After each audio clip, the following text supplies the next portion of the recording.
우리 남성들은 다 군대를 다녀오는데요. 군대 가면 누구나 다 사격이 있습니다. 사격, 총을 쏘는 거. 제가 군에서 사격을 하는데 문제는 야간 사격이에요. 밤에 캄캄한데 표적을 두고 사격을 하는데 한 발도 안 맞았어요. 그래서 돌아오는 길에 고참한테 물었습니다. 10발 쏘는데 10발 다 맞은 그 고참한테 가서 어떻게 하면 총을 잘 쏠 수 있습니까? 물어보니까 고참이 가르쳐 주더라고요. 첫째, 표적이 어디 있는지 확인하라. 그렇죠. 표적을 확인해야 될 거 아니에요. 표적을 확인하는 방법이 고개를 좌우로 이렇게 흔들어 보면 좀 더 까만 데가 있대요. 좀 더 까매. 그 표적을 먼저 확인하고 표적과 총을 일치시키고 내 몸도 총하고 일치시켜라. 그래서 일직선에 놓고 확인한 다음에 방아쇠를 당기면 다 맞는다. 그래서 그분 시키는 대로 그 다음 해봤어요. 제대할 때까지 백발백중 야간 사기 명사수였습니다.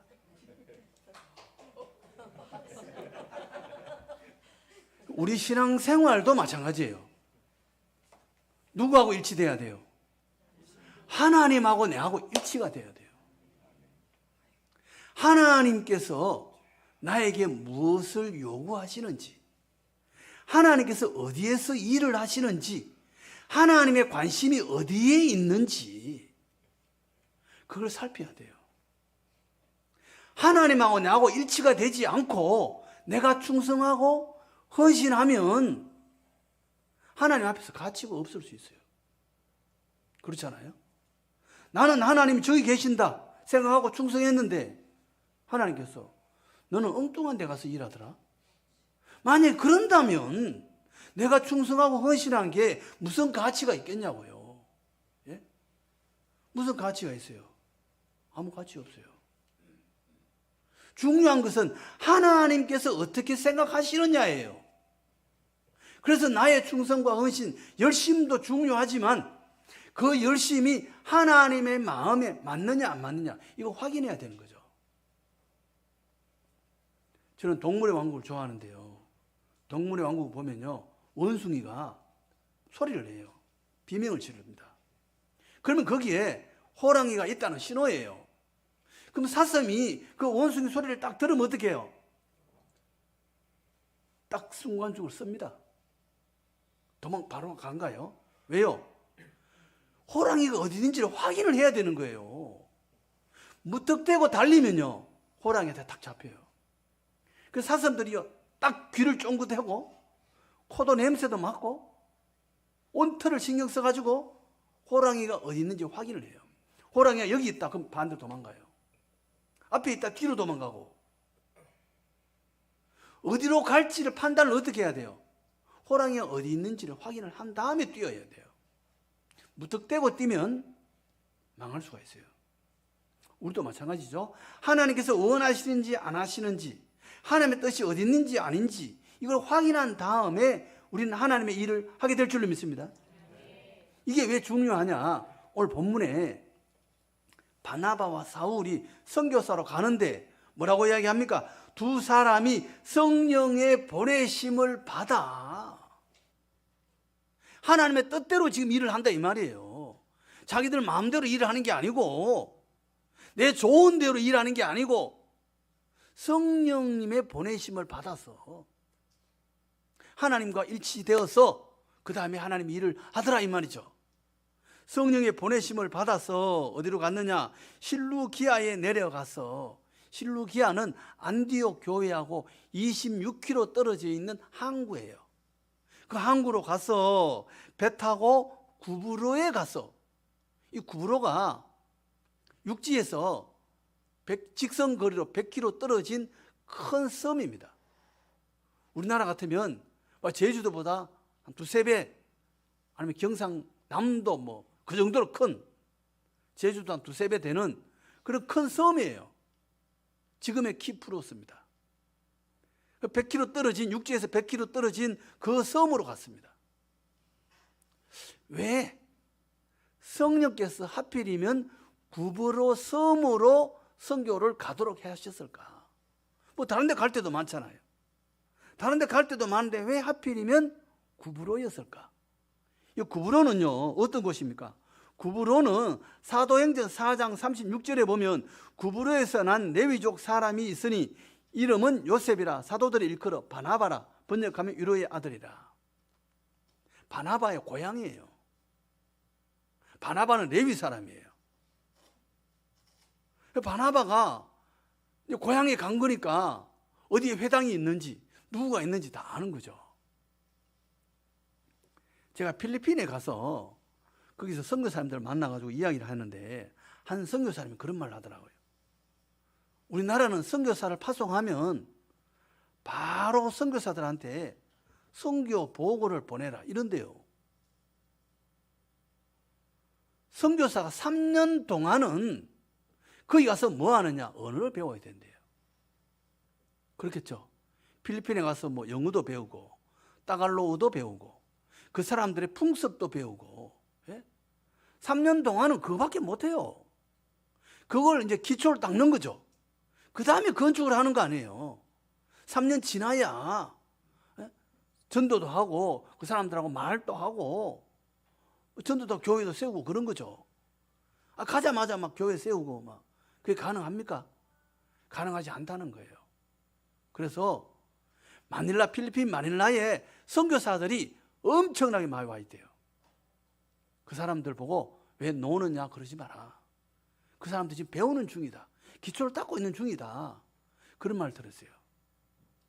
그 선교사로 가면 3년 동안은 기초를 닦아야 돼요. 근데 구브로에 가면요, 그럴 필요가 있어요, 없어요? 언어도 다 통하고 또 바나바가 레위인이니까 회당장하고 이야기도 할 수 있어요. 레위 족속이니까. 회당장은요, 여기 구브로에 이제 회당이 여러 군데가 있어요.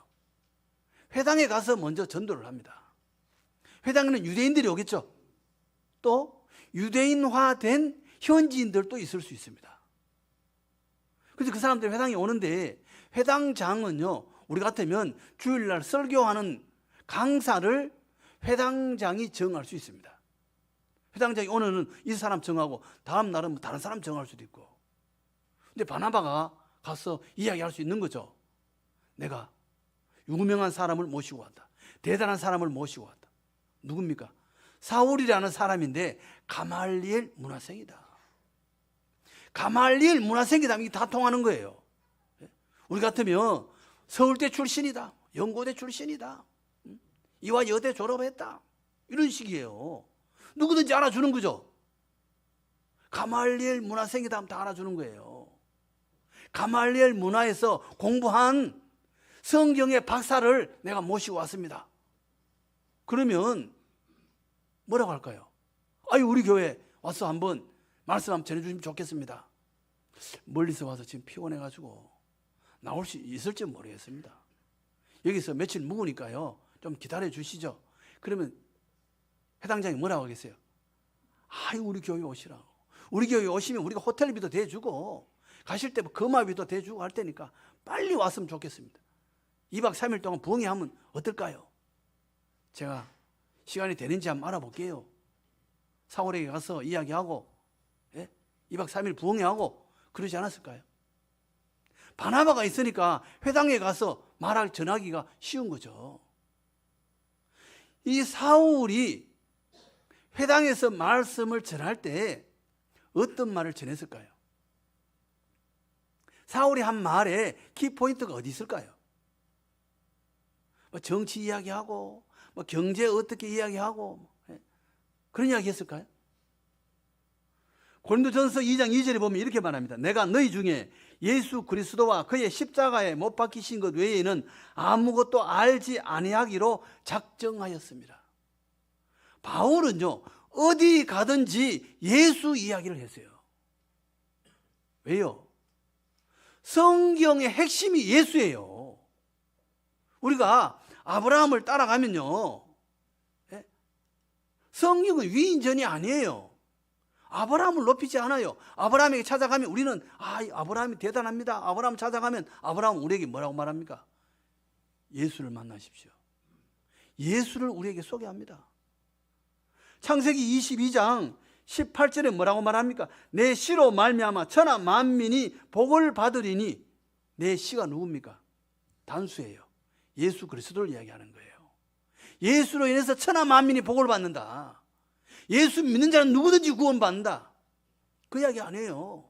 예? 우리가 이사야 선지자를 찾아가면요, 이사야 선지자가 누구 이야기합니까? 예수 이야기합니다. 이사야서 7장 14절에 처녀가 아들을 낳으리니 그 이름을 임마누엘이라 하리라. 임마누엘 누굽니까? 예수 그리스도죠. 예수 그리스도를 이야기합니다. 마태복음 1장 23절에 뭐라고 말합니까? 보라, 처녀가 잉태하여 아들을 낳을 것이요 그 이름을 임마누엘이라 하리라 하셨으니 이를 번역한 즉 하나님이 우리와 함께 계시다 함이라. 바울은요, 그 회당에 가서 예수 이야기를 합니다. 예수 이야기해요. 성경의 핵심이 예수예요. 예수 모르면요, 하나님을 몰라요. 그래서 성경이 전부 핵심이 예수입니다. 바울이 예수 이야기하는 거예요. 2박 3일 만약에 부흥회를 한다, 또는 하루를 사울이 설교한다, 그랬을 때 바나바는 뭐 했을까요? 왜 하나님이 갈 곳도 많은데 하필이면 구부로에 가게 했을까요? 저는 이 성경을 읽으면서 하나님께서 구부로 간 이유에 대해서 성경은 이야기하고 있지 않지만 제 생각에는 하나님께서 바나바에게 복을 주신 것 같아요. 바나바가 예루살렘 교회 어려울 때 자기 밭을 팔아서 사도들을 발 앞에 내놓고 많은 사람들에게 어려움을 해결해 주잖아요. 또 안디옥 교회 가서 사울을 불러오고 또 그 교회를 교회 되게 합니다. 그런 여러 가지 충성을 보고 하나님께서 복을 주신 거예요. 사울이 설교할 때 바나바가 사람들을 초청하지 않았을까요? 자기가 아는 사람, 부모님, 형제들, 자기가 아는 친구들, 자기가 아는 사람, 김씨, 박씨 전부 불러오지 않았을까요? 전부 다 불러와서 사울이라는 사람이 와서 설교하는데 한번 들어봐라. 예수 이야기를 하는데 꼭 들어봐라. 그렇게 초청하지 않았을까요? 그래서 거기 초청되어 와서 예수 믿은 사람들 있을 거 아니냐고요. 그 사람들 다 뭐예요? 바나바의 상급이에요. 나중에 천국 가서 바나바 보고 말할 거 아닙니까? 당신 때문에 내가 천국 왔다. 우리가 그 말을 들을 수 있다면 이 세상에 그보다 더 큰 상급이 어디 있습니까? 나 당신 때문에 예수 믿었고, 사촌 형님 바나바 때문에 나 예수 믿었어요. 나 천국에 왔어요. 내 친구 바나바 때문에 나 생명 얻었어요. 우리가 그 이야기를 들을 수 있다면 그보다 더 큰 은혜가 어디 있고 그보다 더 큰 복이 어디 있겠습니까? 하나님께서요, 바나바에게 그런 생명 얻는 상급을 주기 위해서 구부로로 가게 하셨다. 저 그렇게 생각합니다. 이 세상에 가장 귀한 게 뭐예요? 생명이에요. 천하보다 귀하다 그랬어요. 그 천하보다 귀한 생명 구하라고 우리에게 먼저 믿음 주신 거예요. 우리 친구 정말 사랑합니까? 예수를 전해주시기 바랍니다. 아무리 이 세상에서 뛰어난들 여러분, 예수 없으면 무슨 가치가 있습니까? 돈 아무리 많은들 그 돈 가지고 죽을 때 돈 가지고 갑니까? 예? 이 세상에 가지고 갈 게 아무것도 없어요. 내가 구한 생명 그건 내 거예요. 하나님께서 우리에게 상급으로 주실 거예요. 예? 너는 생명을 많이 구했다. 제가 전에 이야기했습니다마는 제 처조카 광양에 지금 대학생 됐습니다. 초등학교 때 여름 성의학교 할 때 기도하는데 목사님이 기도했는데 입신을 했어요. 쓰러져가지고 천국 갔다 왔다는 거 아니에요. 저한테 여름 성의학교 할 때 전화해가지고 저한테 고마워. 왜? 나 천국 갔다 왔어. 어디 갔다 왔는데? 여름 성의학교 입신을 한 거예요. 아이가 초등학생이 입신했는데 천국 가는데 천사가 자기를 안내하더래. 먼저 지옥으로 안내. 지옥 앞에 갔더니 막 냄새도 나고 막 비명소리도 나고 막 너무 보기가 끔찍할 것 같아서 못 보고 천사한테 이야기했대요. 나 이거 안 봐도, 지옥 안 봐도 되니까 천국 보여주세요. 그래가지고 천사가 그래, 그럼 천국을 내가 안내할게. 천국 가니까 찬송 소리도 나고 너무 좋더래. 좋은데 집을 짓고 있더라. 집을 저쪽에 보니까 집도 있고 짓고 있고 사람들이. 그래서 천사한테 물었대요. 이거 무슨 집입니까? 그러니까 전도 한 사람 하면, 생명 한 사람 구하면 한 사람 구할 때마다 집을 한 채씩 준다 그러더래요. 그래가지고 아버지가 목사잖아요. 천사한테 물었대요. 그 우리 아버지 집은 몇 채 있습니까? 물으니까 너가 아버지 집은 22채 있다 그러더래요. 그 애가 이제 마음이 놓인 거죠. 우리 아버지 집은 22채 있구나. 저한테 그 이야기 하더라고요. 전도 한 명 하면요, 집이 몇 채예요? 한 채예요. 여러분 천국 집이 있습니까? 우리 홍성균 집사님 집이 있어요. 전도 안 하면 홍성균 집사님 찾아가가지고 집사님 새방 좀 삽시다. 방 하나만 빌려주세요. 거실에 좀 살게 해주세요. 그럴 수도 있어요. 생명 구할 수 있기를 바랍니다. 구브로, 왜 하필이면 구브로에 갔느냐? 하나님께서 바나바에게요, 친구들 전도하라고, 생명 살리라고, 그래서 그 구브로로 보낸 거예요. 구브로에 가서 복음을 전하는데 여기에 7절에 보면 총독 서기오 바울은 지혜 있는 사람이라 바나바와 사울을 불러 하나님의 말씀을 듣고자 하더라.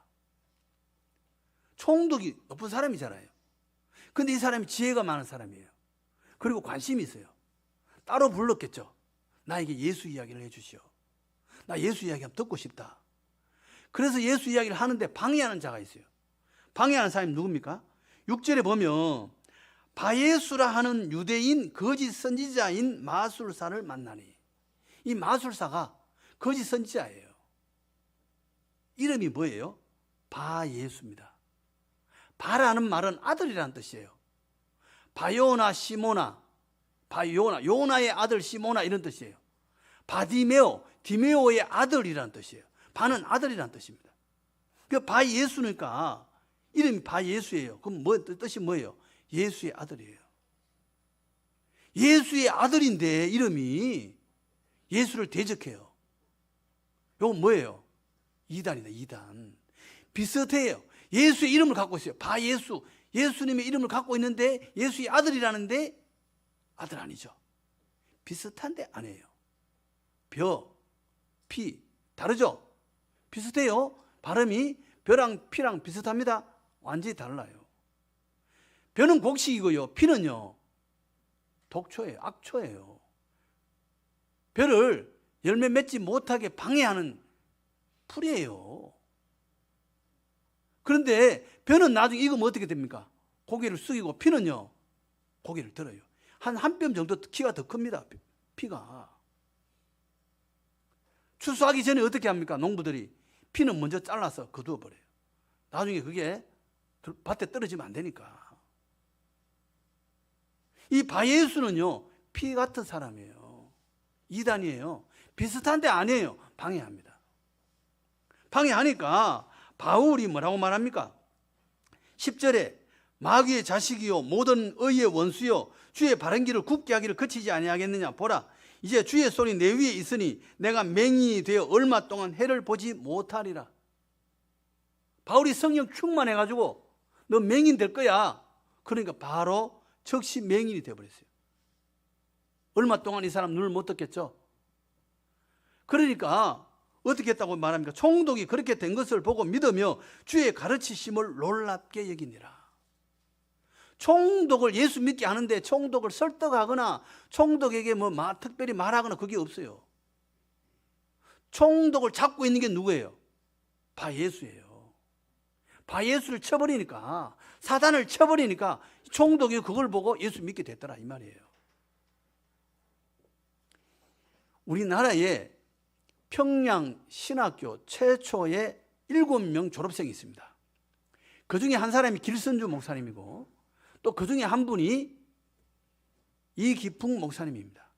이 졸업생 7명인데 목사 안수를 받고 선교사로 파송을 받았습니다. 제주도에 파송을 받았어요. 인천 와가지고 배를 타고 목포 와서 목포에서 또 제주도로 가다가 뭐 풍랑 만나가 추자주도에 들어갔다가 또 나중에 제주도에 갑니다. 제주도에 갔는데 3년 동안 전도를 했는데 돌만 맞고, 예수 이야기하면 사람들이 돌을 던져요. 그래 돌 맞고 얻어맞고 한 번은 쓰러져가지고 죽을 뻔하고 3년 동안 전도를 했는데 예수 믿는 사람이 없어요. 그래가지고 자기를 파송한 마포 삼열 목사님한테 편지를 썼는데 2달 만에 답장이 왔어요. 나 여기 도저히 못 있겠습니다. 평양으로 돌아가겠습니다. 이 마포 삼열 목사님이 어떤 분이냐면은 저작거리에서 이기풍 목사님이 예수 안 믿을 때 돌 같은 걸 던져가지고 턱에 맞아가지고 턱이 깨졌어요. 그 저작거리에서 피 흘리고 막 엄청나게 고생한 사람이 마포 삼열 선교사예요. 그 선교사한테 이제 편지를 보낸 거죠. 나 평양으로 다시 돌아가겠습니다. 그러니까 답장이 2달 만에 왔는데 마포 삼열 목사님 뭐라고 답장이 왔느냐? 니한테 맞은 턱이 아직도 덜 나았다. 나을 때까지 전도해라.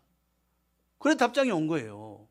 그러니까 그걸 받아 들고 울고 불고 기도하고 그러는데 저작거리에 미친 청년이 있어요. 이 청년이 쇠고랑 같은 거를 묶어 놓는데 사람들이 자꾸 물건을 훔쳐가니까 묶어 놓는데 이 어떻게 묶어 놔도 풀고 도망을 가는 거예요. 사람들이 이 청년을 이기지를 못해. 그래 저작거리 가니까 사람들이 이 청년 좀 데리고 가라 네가. 그래서 이제 이 목사님이 이제 그 청년을 데리고 집으로 데리고 와서 집에다 묶어놨어요. 마당에다가 묶어놨는데 묶어놔도 도망가니까 풀고 가버리니까 아침에 자고 났더니 도망갈 줄 알고 보니까 그 청년이 그대로 있는 거예요. 어떻게 도망간 거소? 그러니까 이 청년이 하는 말이 그예요. 우리 대장이 지금 담장에 걸터 앉아 있고 여기 못 들어오고 있습니다. 왜 못 들어오는데? 여기 청군들이 지금 창을 들고 지키고 있습니다. 그래서 못 들어오고 있습니다. 그러는 거예요. 그 말 듣고 딱 보니까 아무것도 없어. 그래서 뭔가 있구나. 그래서 그 청년을 붙잡고 이기풍 목사님이 기도를 합니다. 그래서 막 기도했더니 이 청년이 제정신으로 돌아왔어요. 얘가 나은 거예요. 청년이 나았다는 소문이 쫙 퍼지니까 또 어떤 사람이 미친 아가씨를 데리고 또 왔어요. 자기 딸을 데리고. 이 딸을 좀 고쳐주세요. 그래가 또 기도했더니 이 아가씨가 또 멀쩡해졌어요. 그래서 소문이 막 납니다. 그 해에 400명이 예수 믿습니다. 4년 만에 400명이 예수를 믿었어요. 그 교회를 막 몇 개를 세우고 난리가 난 거예요. 우리가 전도할 때 뭐가 중요해요? 우리가 할 전도 대상자를 붙잡고 있는 그 사단을 쳐버려야 돼요. 그 뒤에 사단이 있어요. 그 사단을 어떻게 쳐야 돼요? 기도로 칠 줄 믿습니다. 기도로 치는데 어떻게 치느냐? 창세기 3장에 보면 하나님께서 아담과 하와가 범죄한 이후에 뱀을 책망하는 이야기가 나옵니다. 뱀을 책망할 때 보면은 창세기 3장 14절 여호와 하나님이 뱀에게 이르시되 내가 이렇게 하였으니 내가 모든 가축과 들의 모든 짐승보다 더욱 저주를 받아 배로 다니고 살아있는 동안 흙을 먹을지니라. 내가 너로 여자의 원수가 되게 하고 내 후손도 여자의 후손과 원수가 되게 하리니 여자의 후손은 내 머리를 상하게 할 것이요 너는 그의 발꿈치를 상하게 할 것이니라. 여자의 후손과 뱀이 서로 원수가 된대요. 그런데 이 뱀은 여자의 후손의 발꿈치를 상하게 한다. 이 여자의 후손 누굽니까? 예수예요. 예수. 단수입니다. 예수님을 십자가에 못 박아 죽이게 하는 게 누구예요? 사단이에요. 그런데 그 여자의 후손이 뱀의 머리를 상하게 할 것이다. 뱀의 머리가 상하면 어떻게 됩니까? 죽어요. 어릴 때 시골에서 자라신 분들 없습니까? 뱀 잡아본 적 없어요? 뱀 잡을 때 어떻게 합니까? 머리부터 공격하죠. 나무 같은 회초리로 머리 때려서 머리부터 죽이잖아요. 그거 끝나는 거예요. 뱀은 머리를 죽입니다. 머리가 상한다 이거는 끝났다 이 말이에요. 죽는다 이 말이에요. 뱀이 어디서 죽습니까? 십자가에서 죽는 줄로 믿습니다. 십자가가 있으면요 사단이 끝날 줄로 믿습니다. 우리 모두는요, 이미 예수 안에 있기 때문에 뭐예요? 성령이 우리와 함께 하십니다. 사단이 우리한테 덤비지도 못해요. 우리가 기도할 때, 우리가 기도하면 성령이 역사하실 줄로 믿습니다. 우리에게 십자가가 있으면 사단을 이기게 될 줄로 믿습니다. 우리가 십자가를 품고 살면, 우리 삶 가운데 십자가가 있으면 우리 반드시 사단을 이기게 될 것입니다. 생명을 살리게 될 것입니다. 십자가를 품고 삶으로, 성령의 인도함을 받음으로 사단을 이기고 많은 생명, 나에게 붙여준 생명들이 있습니다. 그 생명들 구하며 사는 복된 우리 모두 다 될 줄로 믿습니다.